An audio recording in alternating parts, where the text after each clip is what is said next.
Hello students.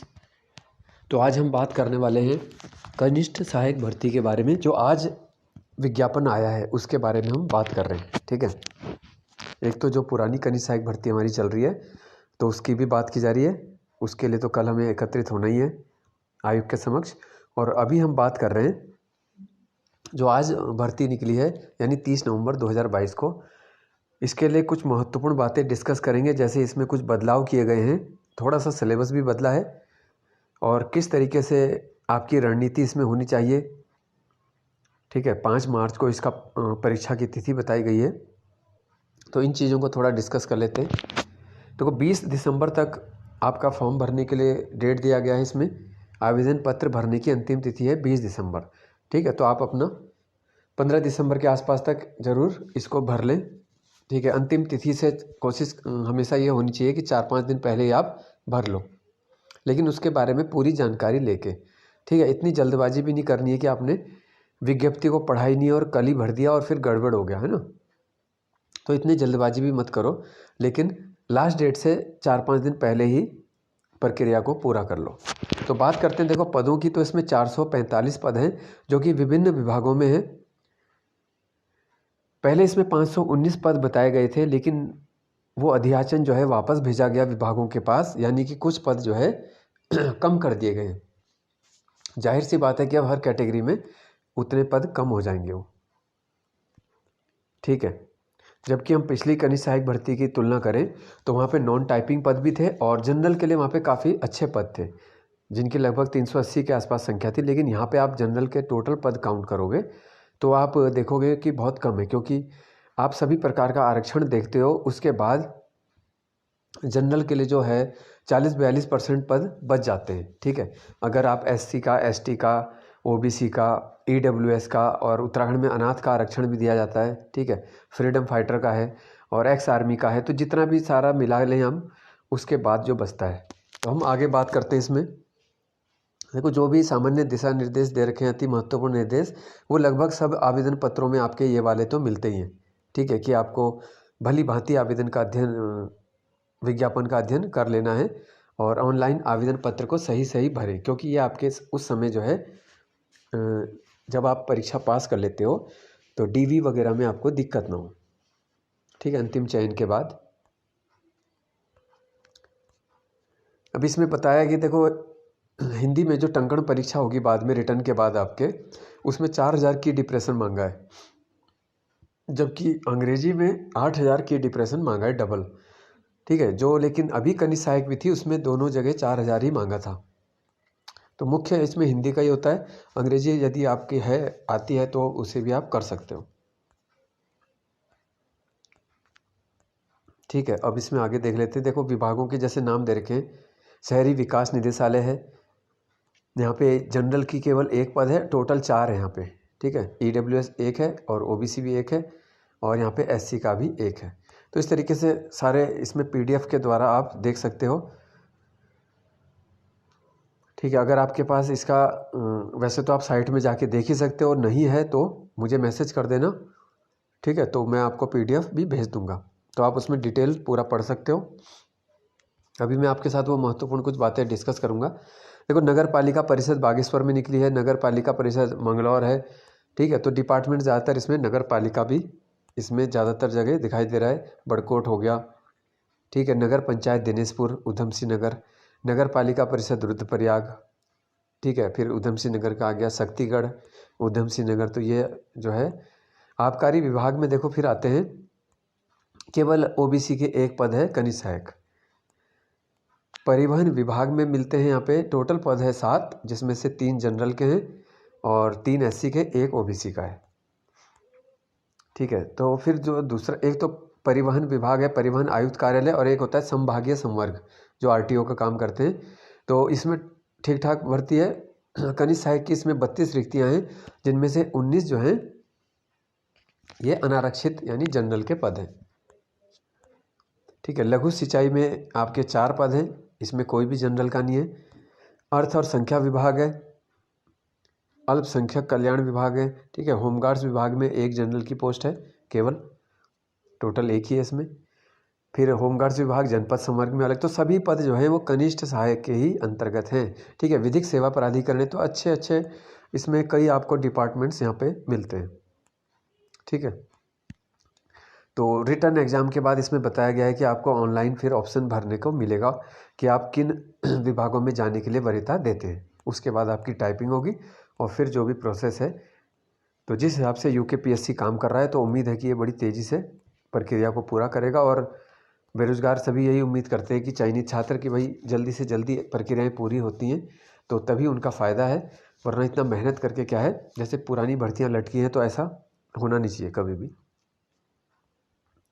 वाणिज्य कर अधिकरण में 2 पोस्ट हैं जनरल की। ठीक है, तो यहाँ पे भी जनरल की पोस्ट हमें देखने को मिल रही है। खाद्य नियंत्रक गढ़वाल संभाग 3 है जनरल की, यहाँ पे टोटल 7 है। ठीक है, तो डिपार्टमेंट्स वगैरह आप यहाँ से देख लेना। तो अब हम आगे बात कर लेंगे, थोड़ा सिलेबस वगैरह थोड़ा इम्पोर्टेंट था तो उसको हम डिस्कस करेंगे। ठीक है, और जल्दी में एक घंटे की क्लास सोच रहा हूँ आपके लिए, बहुत ही सामान्य फीस में शुरू करने का, जिससे आपका एक रिवीजन हो जाए। जो भी आपके परीक्षाएं हैं, देखो पुलिस का तो अभी बहुत कम दिन रह गए, 18 तारीख को है, लेकिन जैसे आपका पटवारी है और आगे फॉरेस्ट गार्ड है, बंदी रक्षक होगा और ये कनिष्ठ सहायक होगा 3 महीने बाद। ठीक है, तो अगले 3 महीने के अंदर आपको बहुत सारे स्टूडेंट के 3-4 पेपर हैं, तो उनके लिए एक सोच रहा हूँ मैं कि रिवीजन क्लास 1 घंटे की रखी जाए, और या तो टीच मिनट पे रखी जाएगी या फिर गूगल मीट पे, जिस पे भी सही रहेगा। ठीक है, तो 4-5 स्टूडेंट भी तैयार हो जाते हैं तो मैं अभी उसको जल्दी से शुरू कर दूंगा। ठीक है, अब हम आगे थोड़ा सा देख लेते हैं। अभी देखो अनिवार्य अर्हताएँ तो वही है जो सामान्य है, इसमें इंटरमीडिएट बाकी कोई वो नहीं है। आगे चलते सीधा अब हम देख लेते हैं इसका सिलेबस। ठीक है, आगे पाठ्यक्रम जो है देखो अन्य पाठ्यक्रम से थोड़ा सा बदला है। अब क्या बदला है उसमें यहाँ पे देख लेते हैं। देखो 100 अंक यहाँ पे लिखा है। ठीक है, तो 2 घंटे का पेपर 100 अंकों का ही होता है। सामान्य ज्ञान और सामान्य अध्ययन को 75 अंकों में बांटा गया है। तो उसमें आपका देखो साइंस को ऐड कर दिया। पहले साइंस जो है ग्रुप सी में नहीं आ रही थी, सामान्य विज्ञान और कंप्यूटर, तो ये 15 अंक कर दिया गया है।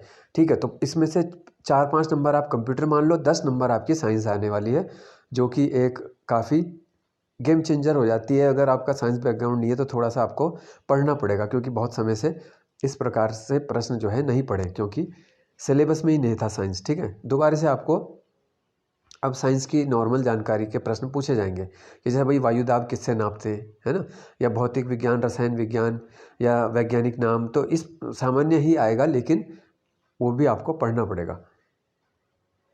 ठीक है, तो इसके लिए भी मैं इस पर जिस भी माध्यम से क्लास शुरू करूँगा तो मैं आपको बताऊँगा, ताकि ये वाला सिलेबस आपका कवर हो।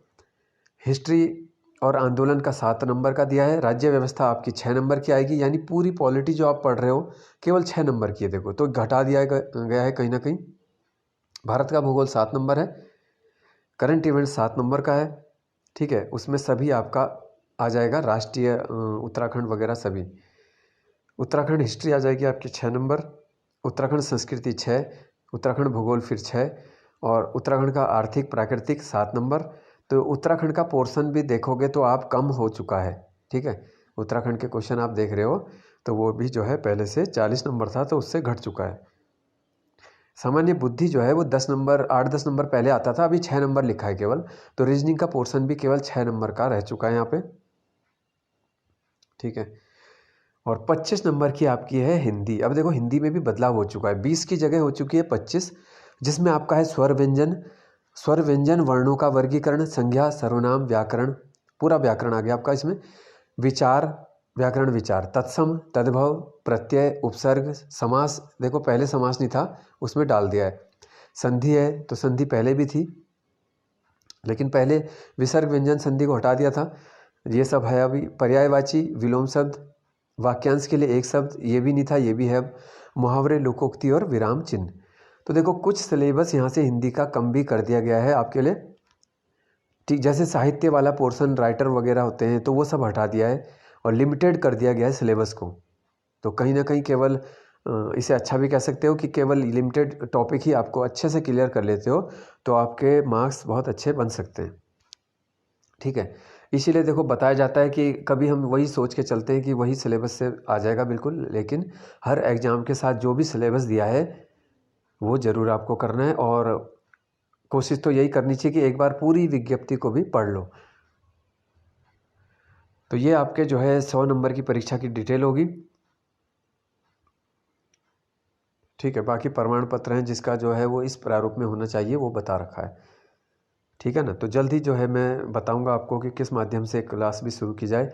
और यूट्यूब पे जो वीडियो है वो तो खैर बनाऊंगा ही टाइम टू टाइम, ठीक है। साइंस के भी एक सीरीज़ साइंस की भी मैं शुरू कर दूंगा, क्योंकि साइंस थोड़ा समय से आपका टच हट चुका है, तो एक एक टॉपिक हम उसका भी ले लेंगे। और क्योंकि मेरा साइंस और मैथ्स बैकग्राउंड भी है तो वो वाला आसानी से हो सकता है। जो आर्ट साइड से रिलेटेड बच्चे हैं या जिन्होंने साइंस बहुत कम पढ़ी है या समझ नहीं आती है, तो उनको थोड़ा इजी वे में मैं समझाऊंगा, ठीक है। और जो संभव हो सके तो उसमें ट्रिक वगैरह भी बता देंगे। तो ये होगी आपकी बात कनिष्ठ सहायक की भर्ती, जो आपकी जो भर्ती है आ जाइए, ठीक है। तो अच्छे से विज्ञप्ति अध्ययन करने के बाद आप आवेदन करो, और उसके बाद पढ़ाई तो आप कर ही रहे हो अलग अलग परीक्षाओं के लिए, ठीक है। अभी के लिए इतना ही है, फिर मिलते हैं अगले वीडियो में। धन्यवाद।